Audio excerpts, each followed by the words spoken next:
Ngerokok diselesaikan dulu ya. Silakan Pak. Ini gambarnya ya. Sini. Ini standby. Bagi dulu deh, Loris. Angkat. Dinilai. Semua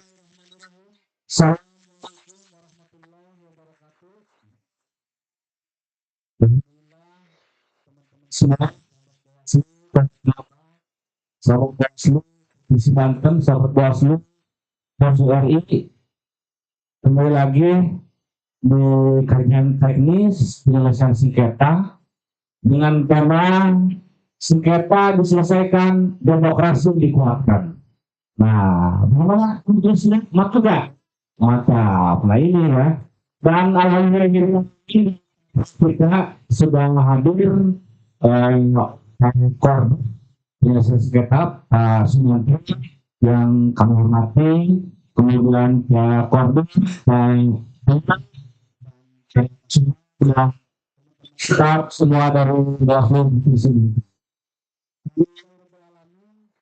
Sejauh ini, misalnya kan ini gitu ya. Dengan ini kita dan amin ya. Sehingga nanti kita bisa sama-sama menyaksikan dan menyimak bagaimana diskusi ini berjalan dengan lancar. Sebelum ke materi inti ke Pak Transmintri dengan segala hormat sudah Pak ya, betul untuk memberikan arahan yang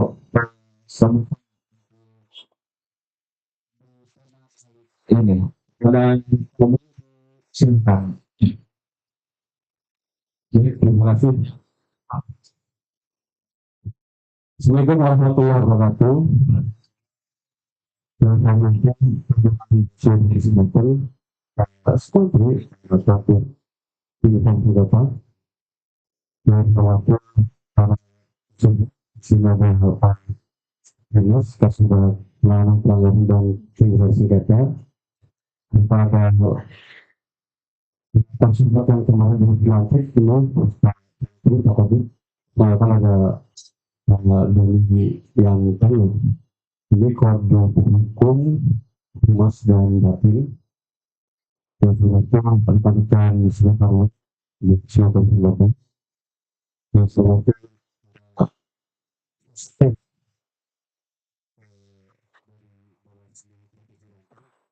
saya ada Samsul, Pak Adil yang lain tidak bisa kesini.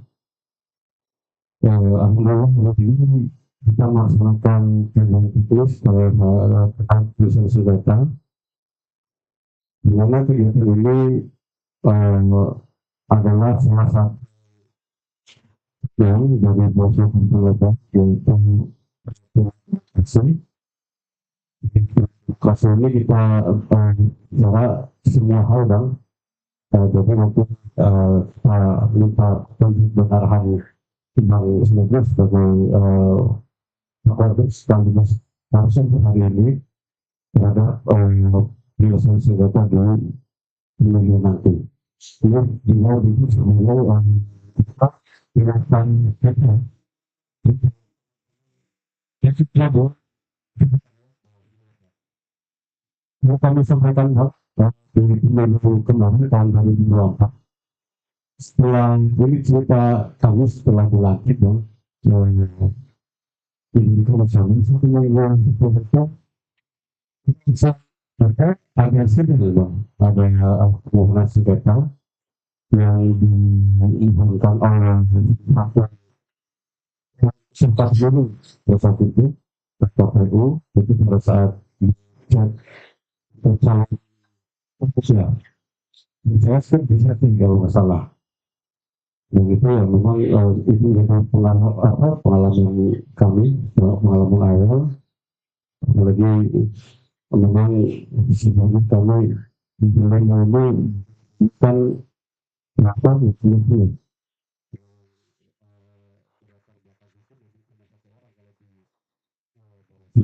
karena gagal itu dengan misalnya itu dari latar belakang pendidikan yang apa begitu Bang.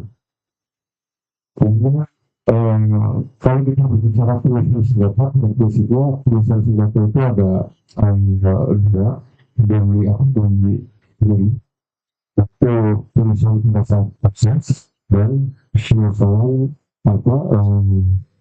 senjata hasil pemilu. Misalnya kemarin punya pengalaman senjata kait sukses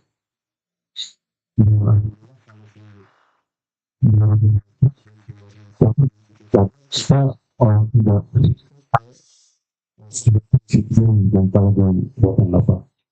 Nah ini nanti kita ini sekarang kebetulan demokrasi ini nanti mungkin dari yang juga bisa menginginkan pertanyaan dan nanti biar kelompok provinsi yang bisa menjelaskan semua ini. Jadi itu saja sebagai pengantar dan sambutan kami. Terima kasih sudah sudah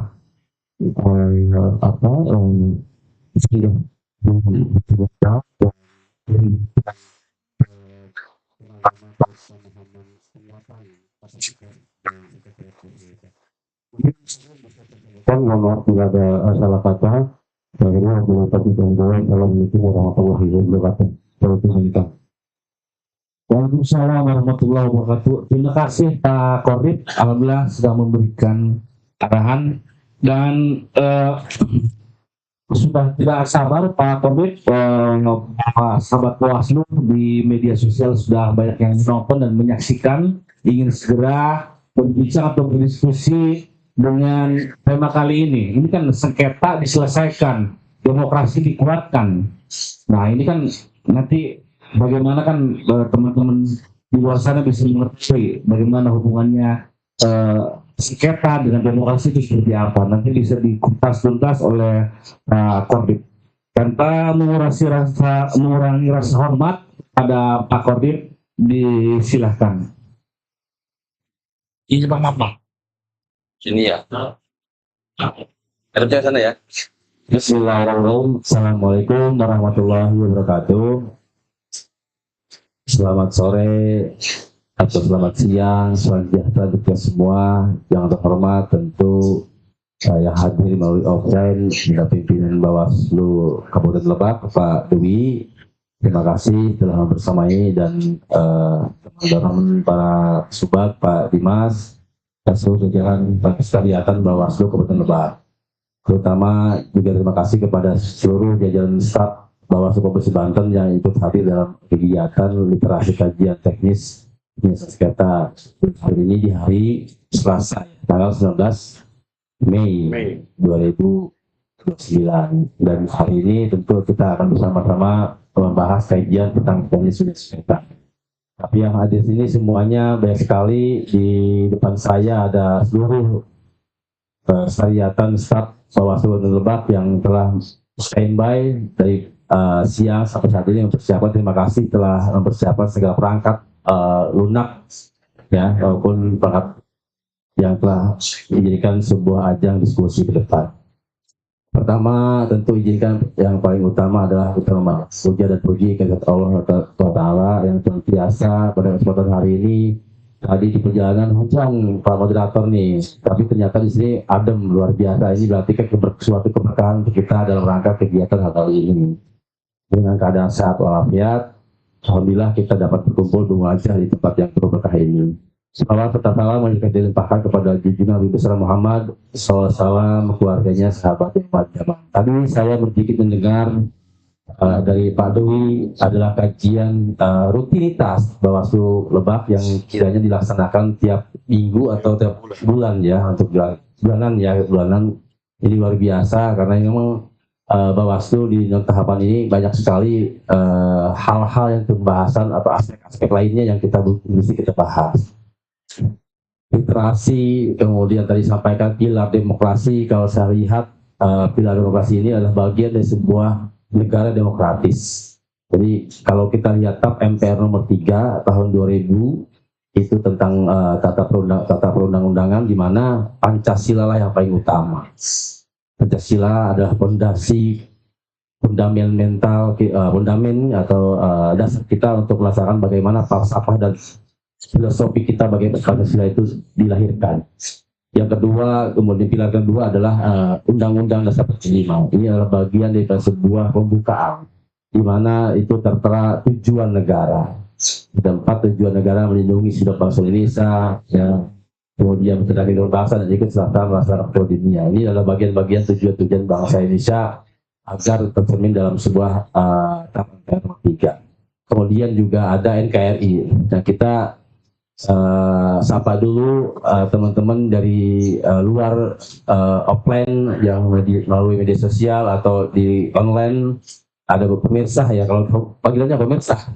Ya, bukan sahabat Bawaslu. Ini yang terima kasih telah menyaksikan kegiatan kami. Tentu ini adalah bagian sebuah support kita agar kita memaksimalkan kinerja pengawasan untuk bagaimana kita menertibkan diri sendiri atau lembaga kita akan menjadi lebih baik lagi. Ini adalah bagian daripada fungsi kita sebagai pengawasan. Kemudian juga NKRI ini adalah bagian dari Nusantara, di mana di Sabang sampai Merauke ini bagian daripada sebuah negara kesatuan Republik Indonesia.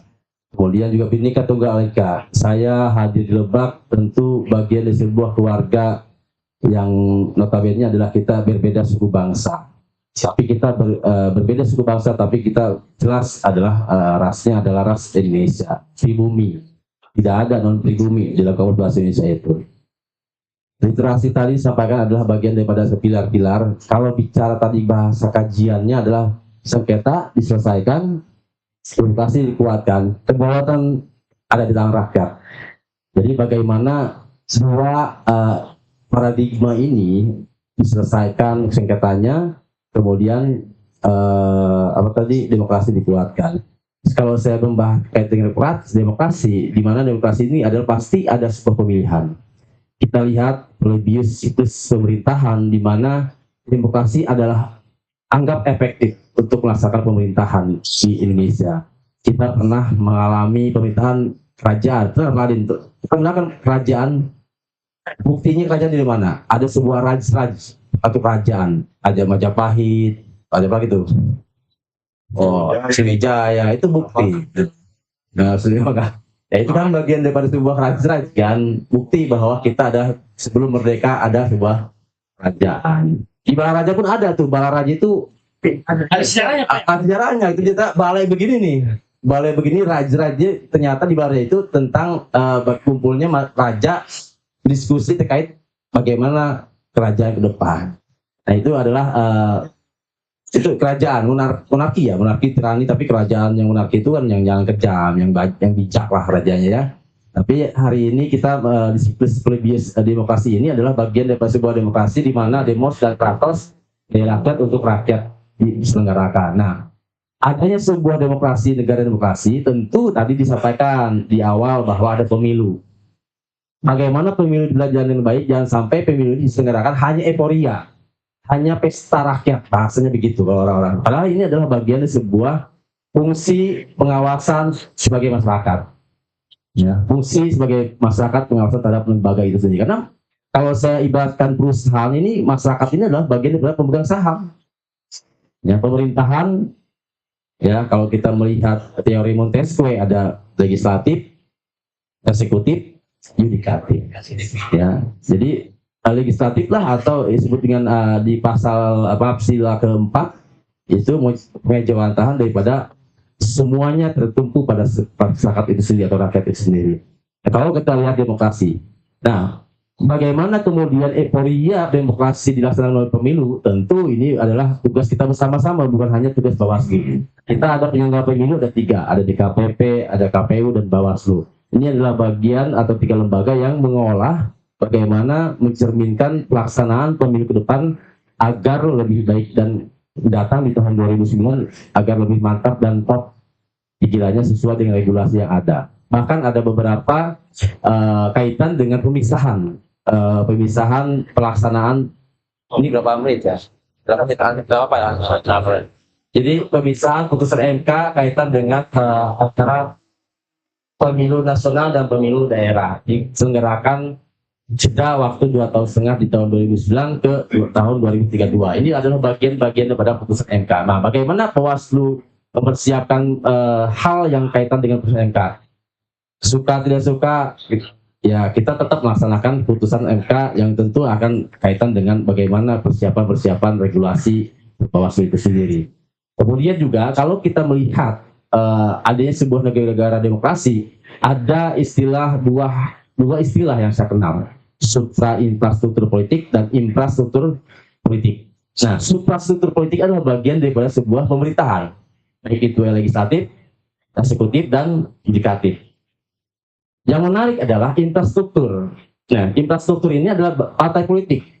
Kita tahu bahwa harmonisasi partai politik dengan penyelenggara pemilu tentu akan dibangun lebih baik lagi. Karena kita akan melaksanakan tahapan-tahapan pengawasan terhadap partai politik itu sendiri. Nah, partai politik ini adalah organisasi yang besar. Ada semuanya, kalian ya, di semua Indonesia itu ada partai politik manapun ada yang terdaftar di KPU dan di Kementerian Kemenhum yang telah terdaftar. Ini adalah infrastrukturnya. Nah, bagaimana divisi penyelesaian sengketa, infrastrukturnya salah satunya adalah partai politik agar melaksanakan kewenangannya, tugasnya sebagai organisasi yang besar untuk meraih suara yang sebanyak-banyaknya. Nah, ini infrastruktur politik. Kemudian ada lagi interest group. Ini kelompok kepentingan ini.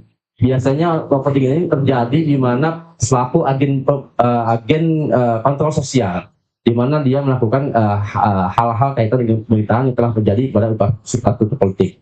Ada lagi kelompok penekan, ya, atau pressure group. Nah, di mana pressure group ini dia melakukan, ada NGO lah sebutnya ya, NGO itu non government organization atau sebutannya media, LSM, misalnya sekumpulan dan seterusnya. Itu bagian daripada bagaimana kita terjadinya suprastruktur politik, ada kontrol intrastruktur politik.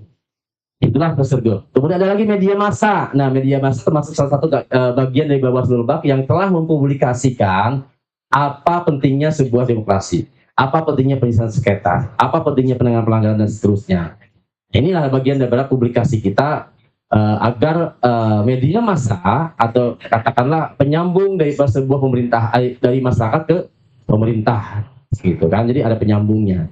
Kemudian ada lagi yang terakhir adalah bagian daripada infrastruktur politik di mana terjadinya kaitan dengan penekanan atau partai politik itu sendiri terjadi mewujudkan sebuah MPR DPR kan hasil dari sebuah pemilu dari partai politik itu sendiri. Nah, maka dari itu divisi penyelesaian sengketa adalah VIC pengawasan penetapan DCT, penetapan calon lah ya, calon, kemudian peserta pemilu. Nah, ini adalah bagaimana antara suprastruktur politik dan infrastruktur politik itu harmonisasi terjadi.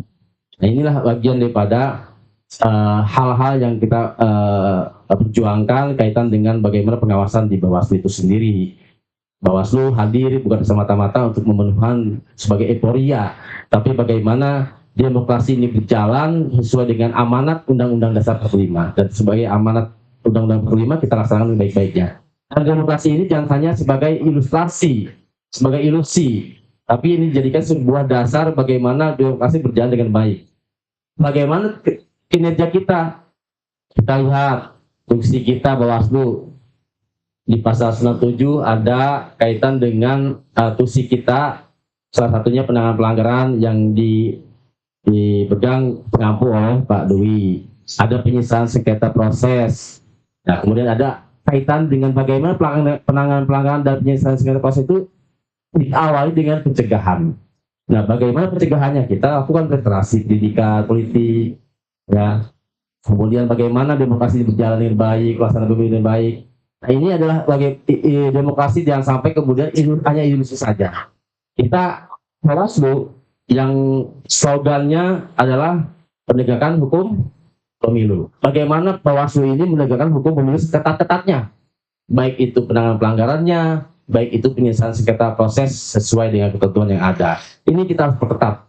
Jangan sampai ada celah untuk bagaimana masyarakat dirugikan atau partai politik dirugikan ke depan. Ya, jadi inilah yang jadi fondasi kita bagaimana ini kaitan dengan penegakan hukum demokrasi itu sendiri di Bawaslu. Kemudian juga yang selanjutnya ada kaitan dengan literasi politik. Bawaslu sering buat kajian hari ini. Bawaslu sering buat literasi atau silabus pendidikan. Katakanlah beberapa waktu lalu kita launching kick off ya. Kick off itu yang di Kabupaten Tangerang itu bagian dari P2P apa P2P.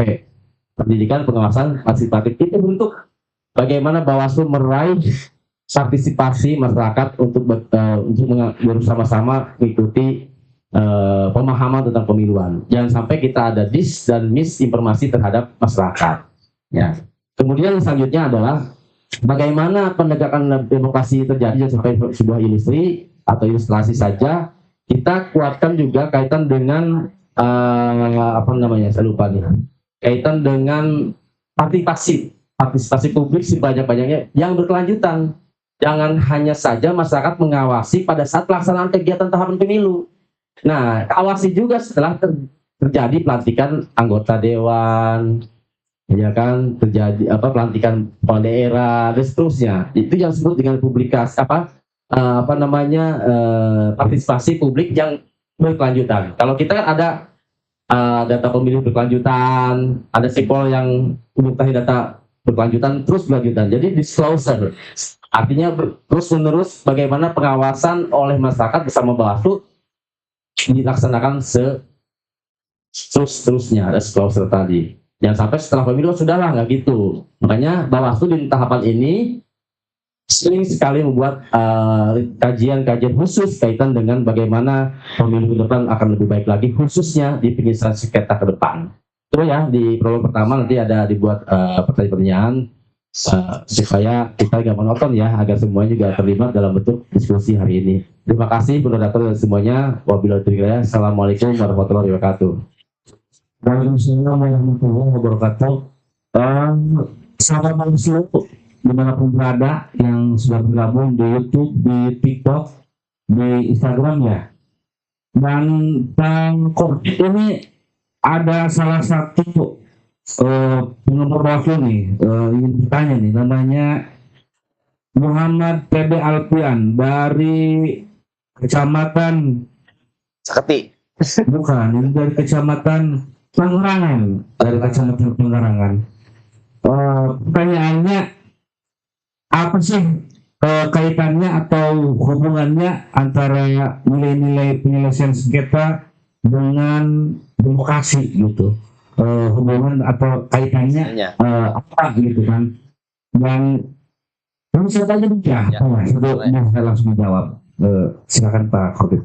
Terima kasih moderator. Ini saya sapa dulu untuk Alfian, terima kasih.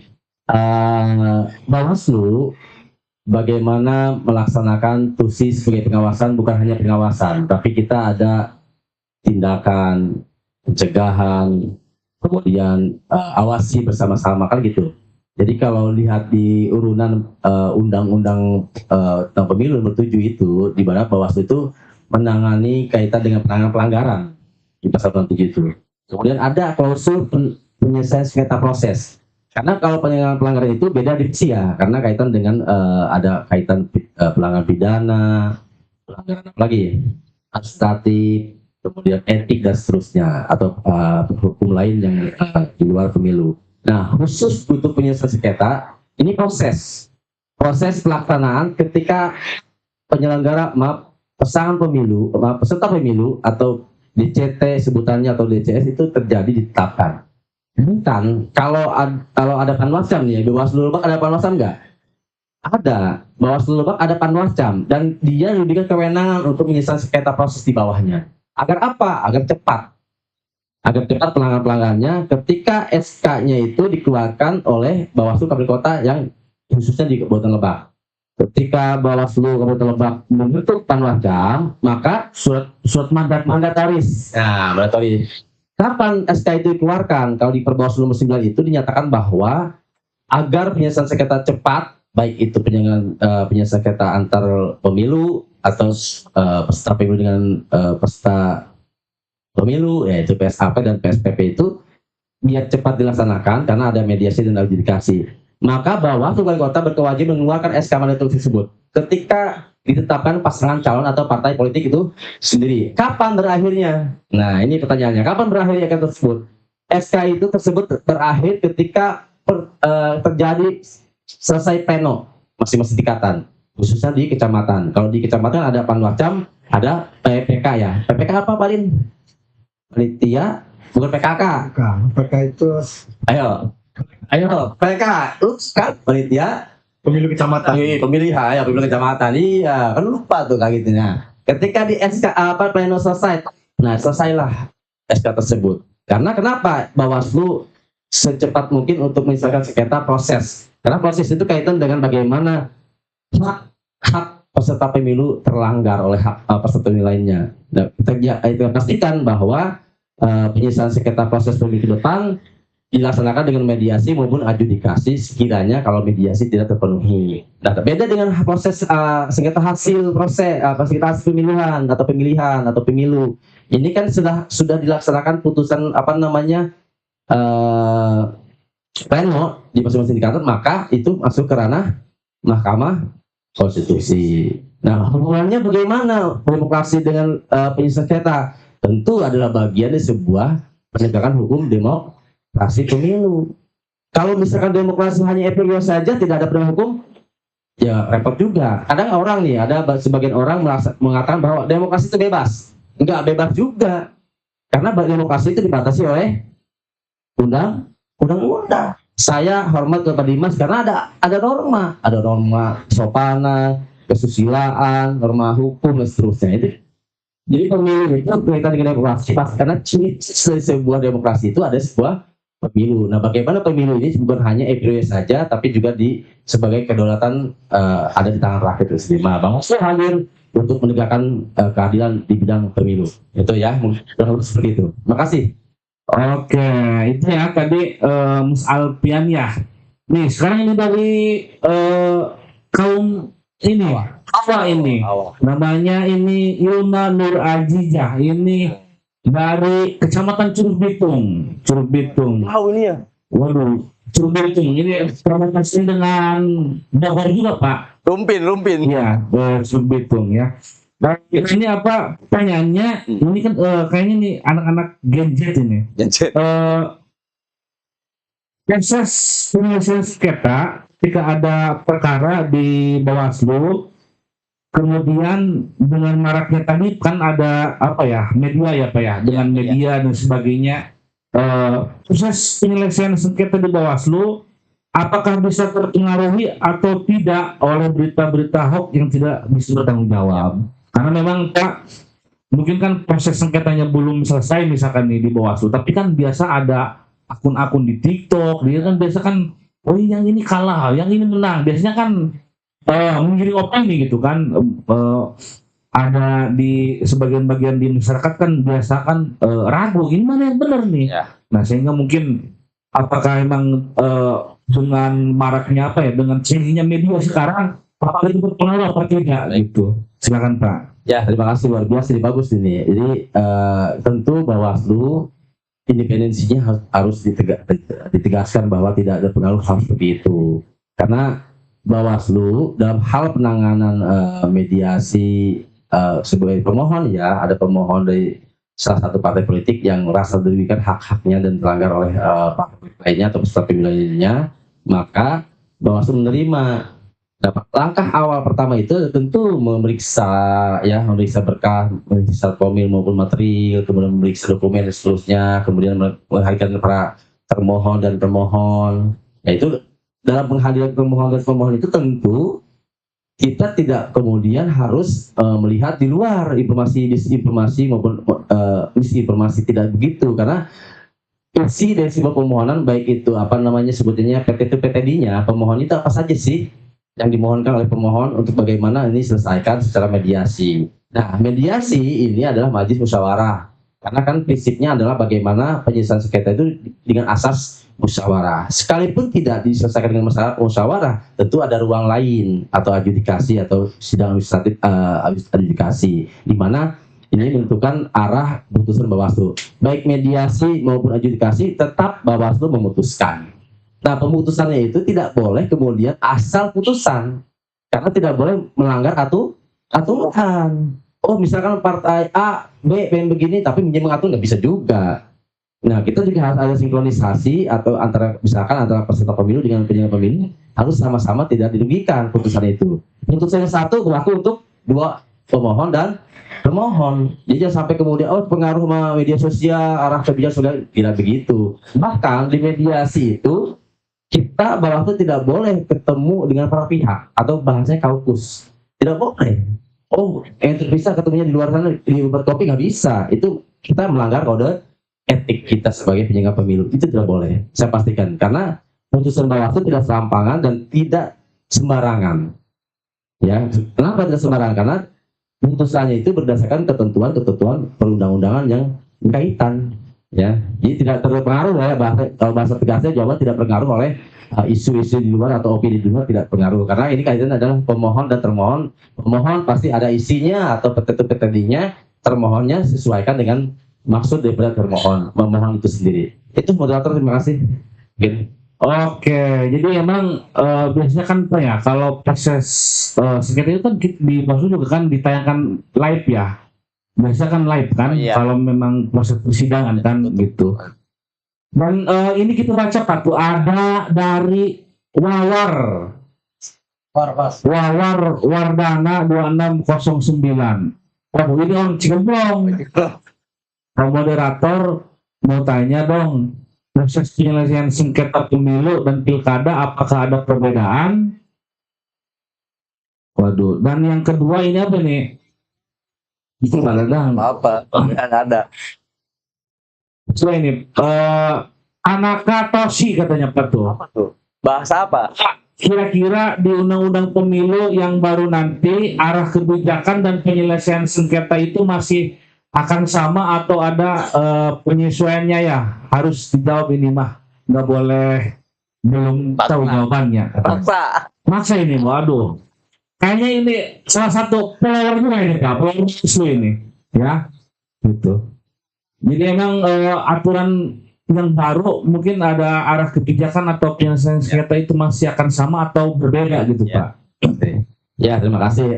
Tadi di awal ada penyelesaian sengketa pemilu dan penyelesaian sengketa pemilihan.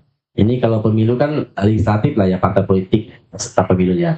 Kalau yang pemilihan itu kan pilkada dan seterusnya. Ini dari sisi hari saja berbeda ya. Sisi hari kalender dan hari sisi pemilihan sisi apa, Pak Din? Kalau pemilu itu hari kerja atau hari kalender? Kerja. Kalau kayak pemilihan hari dari sisi itu aja berbeda. Nah, masalah soal terbuka mediasi itu di Bawaslu tertutup. Bisa juga terbuka kalau memang kemudian diadjudikasi. Karena di dasar pleno satu hari itu disepakati pimpinan itu didapatkan pleno. Apakah mau tertutup atau terbuka? Tapi dalam Bawaslu tertutup. Nah, bagaimana itu bisa terjadi adjudikasi terbuka karena terbuka umum. Kadang sidang-sidang khusus pun kayak asusila tidak boleh. Kemudian terbuka kan asusila tidak bisa atau tertutup juga karena kaitan dengan kaitan individu seseorang. Nah, tentang bagaimana tadi memaksa untuk berjawab untuk regulasi ke depan, ya kita ikutin saja hasil putusan MK 135/2004 itu bagaimana di tahun 2024 ya, terbitnya 2025 bulan Juni tanggal 26 kalau tidak salah itu dinyatakan terpisah ada sebuah pemilihan antara legislatif dengan pembuka nasional lah dengan daerah. Kalau legislatif apa di nasional itu Pilpres, DPR RI, DPD. Kemudian di berikutnya lokalnya itu adalah gubernur, wakil gubernur dan DPRD provinsi dan kabupaten kota. Nah, kalau misalkan di tahun 2019 itu pasti tahapannya sesuai dengan 5 tahunan. Itu tidak ada persoalan.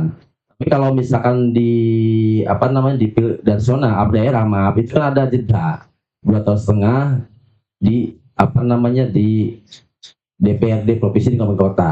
Kalau di gubernur itu dan wali kota dan bupati itu ada istilah PC ya. Tapi kalau di legislatif tidak ada istilah itu. Nah, itu kembali lagi kepada revisi undang-undang ke depan. Kita tidak bisa mengintervensi atau tidak bisa hanya saja mungkin di pihak terkait saat perubahan. Biasanya Bawaslu, KPU dan DKPP diikut sertakan oleh komisi-komisi yang ada di DPR RI untuk merevisi undang-undang apakah itu entah KHI atau kompilasi hukum, bukan kompilasi hukum bisa KHI lah, kompilasi hukum di mana Bawaslu dan KPU dan DKPP diikut sertakan untuk pembahasan hal-hal krusial yang sifatnya tidak dapat dilaksanakan. Misalkan Bawaslu kekurangannya adalah waktu. Misalnya di penyelesaian waktunya 3 hari, ya kan, di mediasi, bahkan di pasal penyelenggara pemilu dan partai politik itu 2 hari. 12 hari waktunya, apakah waktu speed buat Bawaslu? Kita tidak bisa bicara sempit atau luas. Kita mau kasih waktu 1 hari, 2 hari harus siap ya. Bahkan tadi Pak Duli tadi sampaikan pertama kali menjawab 1 minggu langsung sidang itu biasa, belum ada pengalaman, belum ada, tapi bisa melaksanakan penyelesaian sengketa. Nah, itu ada bagian dari sebuah dari bahasa apresiasi lah ya. Seminggu menjawab langsung sidang kan luar biasa. Jadi Bawaslu istilahnya ya ikutin saja Haminawatona, di mana regulasi yang ke depan dicanangkan atau ditetapkan oleh DPR lembaga legislatif ya kita ikutin sesuai dengan penguatnya itu peraturan pemerintah atau PP atau berikutnya kita akan melaksanakan sebaik-baiknya dengan semaksimal mungkin sesuai aturan yang ada. Ya, jadi kita tidak membuat opini ya, tidak membuat opini. Jadi yang jelas kita ikutin saja apa yang telah ditetapkan oleh undang-undang itu sendiri. Terima kasih. Terima kasih untuk Pak Ganet. Oke, terima kasih nih Pak Korek. Teman-teman atau terutama di Kabupaten Lebak nih. Tadi kita sudah berbincang, sudah berdiskusi, sehingga memang waktu tidak terasa nih, sudah semakin sore. Dari Papua tuh, Papua pegunungan tuh, emang dari Papua. Dari Papua emang bener ada di sini. Biasa aja itu Bapak pers biasa. Buat teman-teman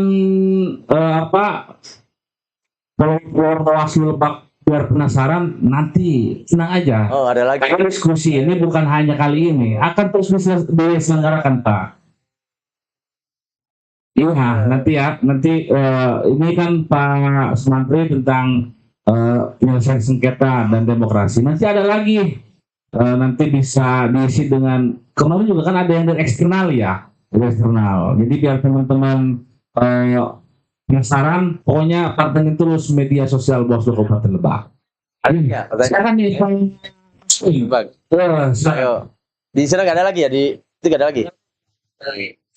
Assalamualaikum warahmatullahi wabarakatuh. Waalaikumsalam warahmatullahi wabarakatuh. Izin Pak Kordip, mungkin ini pertanyaan secara pengalaman saya ya selama ini di Bawaslu. Pertama, waktu tahun kemarin itu mengawasi DCT, DCS.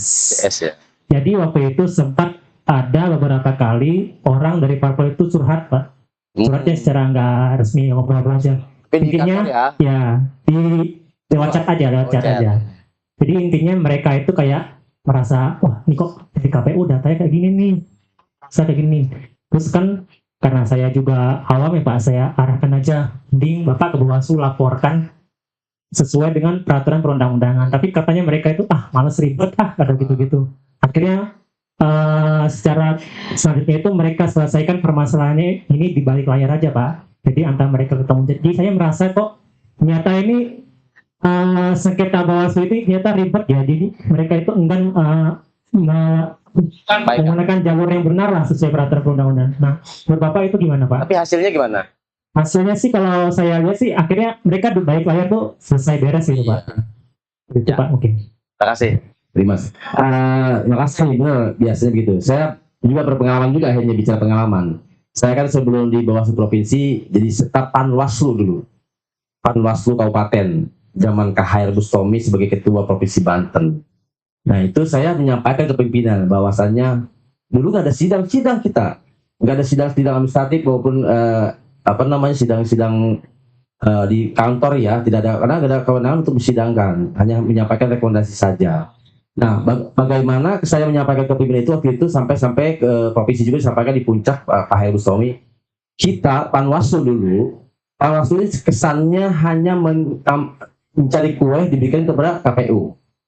KPU lah misalnya begitu. Karena nggak ada sidang. Kita dapat keluhan masyarakat atau partai politik, kemudian kita ambil, kita kaji itu pelanggaran. Kemudian kita sampaikan ke KPU. KPU lah penyelesaian dan akhirnya kita nggak tahu. Itu nggak tahu dulu.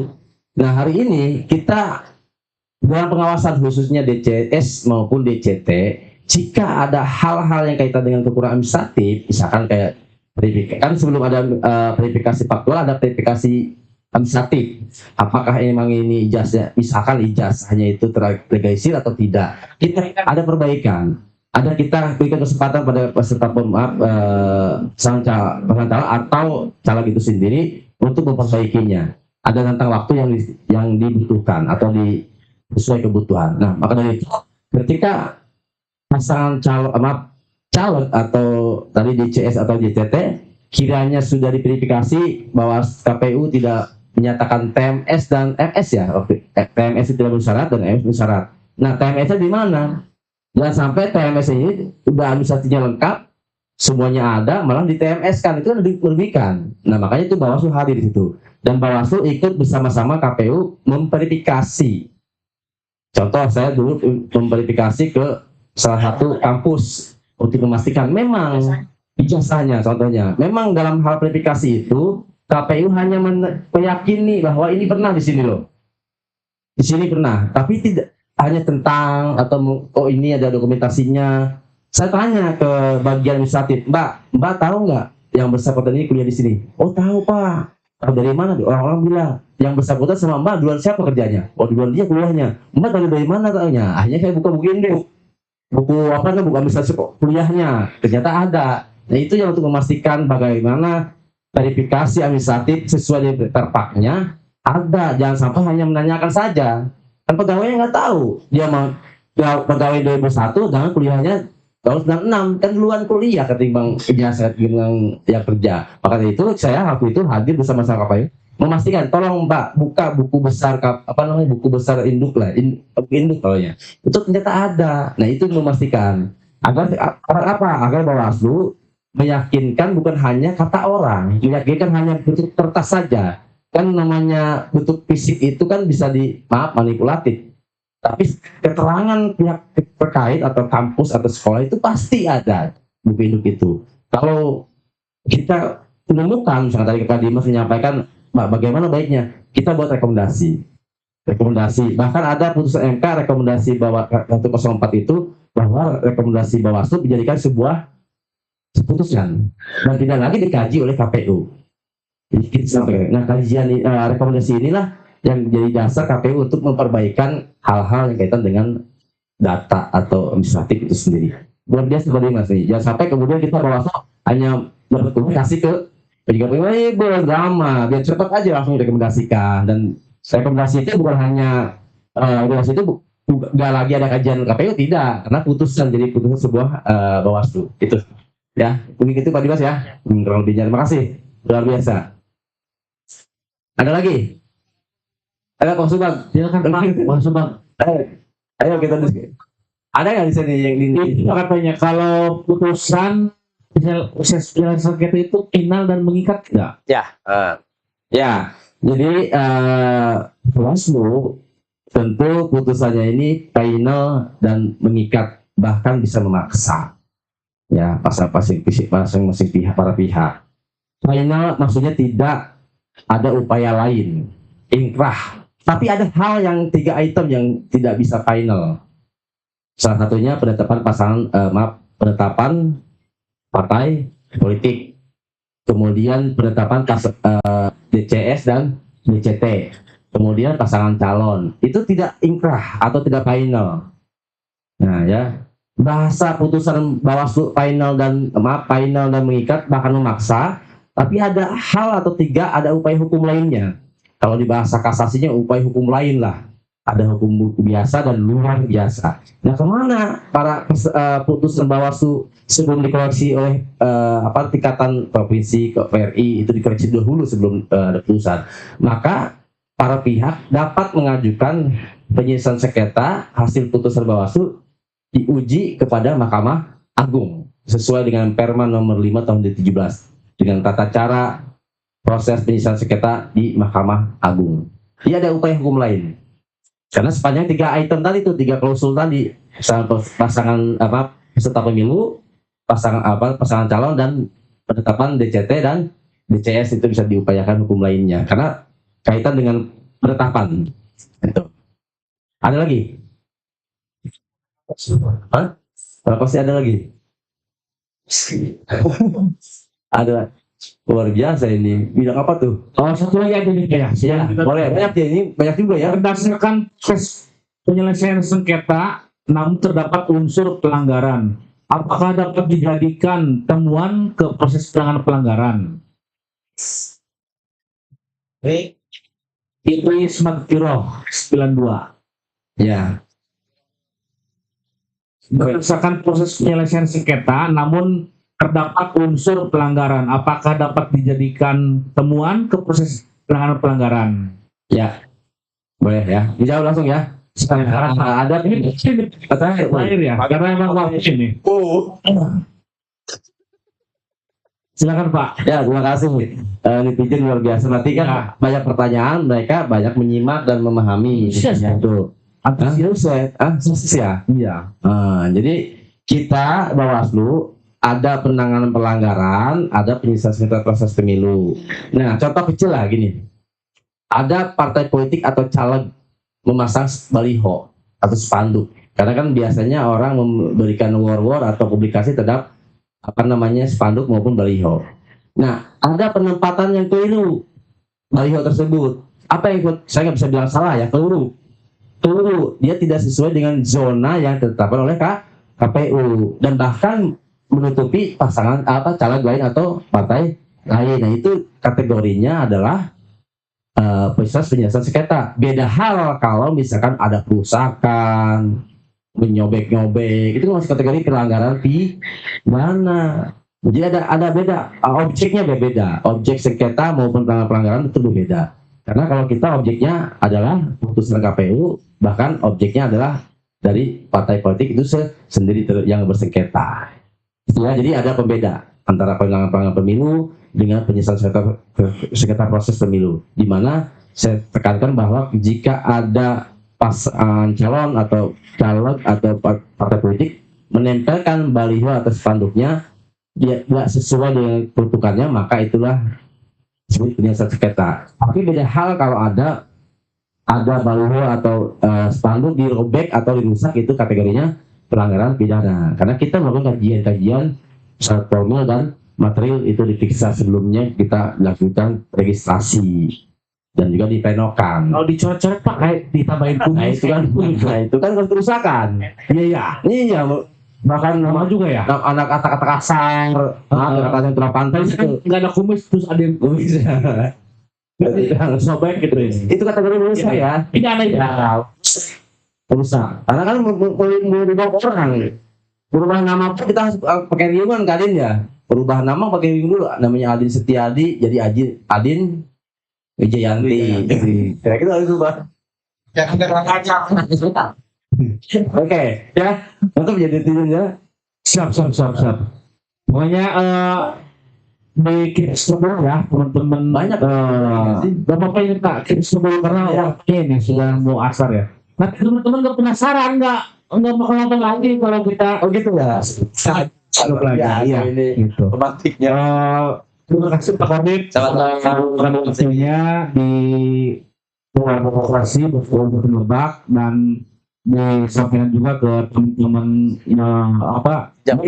ya atau sahabat Bawaslu dimanapun berada di pulau atau ada juga yang daerah Jambi juga ada Pak. Kan pada kan udah ada yang di luar, ada yang punya HP gitu, ada juga. Internetnya mantap kan? Mantap itu kan bilang nih sudah masuk sosial di sana apa itu.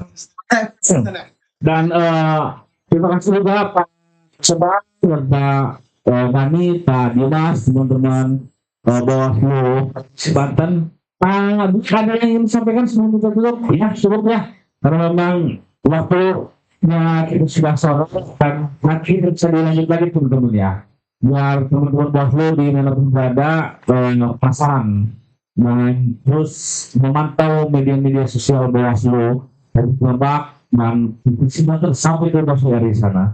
Terima kasih. Assalamualaikum warahmatullahi wabarakatuh. Oh, tuh. Sampun. Ya pernah yang kalau Kita lagi seperti ya? oh ini Punya CT. Dia gak ditetapkan ya? karena waktu itu kan pakai tidak menolak ini dulu sih Oh, gak bisa. Pak, semua tanya Pak.